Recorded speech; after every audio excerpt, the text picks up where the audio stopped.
જૂનાગઢ જિલ્લાના કેશોદ તાલુકામાં મોવાણા ગામની કુમાર પ્રાથમિક શાળામાં 78મા સ્વતંત્રતા દિવસની ઉજવણી કરવામાં આવી, જેમાં બાળકો દ્વારા સાંસ્કૃતિક કાર્યક્રમ યોજવામાં આવ્યો હતો। આ કાર્યક્રમના મુખ્ય મહેમાન એક્ઝિક્યુટિવ મેજિસ્ટ્રેટ સંદીપ મહેતા દ્વારા ધ્વજવંદન કરવામાં આવ્યું હતું।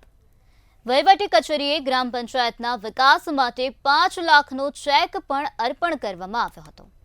વિશેષ યોગદાન આપનાર આરોગ્ય શાખા, શિક્ષણ વિભાગ અને પોલીસ વિભાગના કર્મચારીઓને પ્રમાણપત્ર આપી સન્માનિત કરવામાં આવ્યા હતા।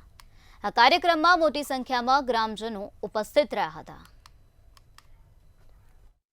કેશોદ તાલુકા કક્ષાનો સ્વાતંત્ર્ય પર્વનો એટલે કે 15મી ઓગસ્ટ 2024 તો સ્વાતંત્ર્ય પર્વની ઉજવણી ગ્રામ્ય કક્ષા એટલે કે મોવાણા ગામે ખૂબ ઉત્સાહપૂર્વક ઉજવવામાં આવી રહી છે।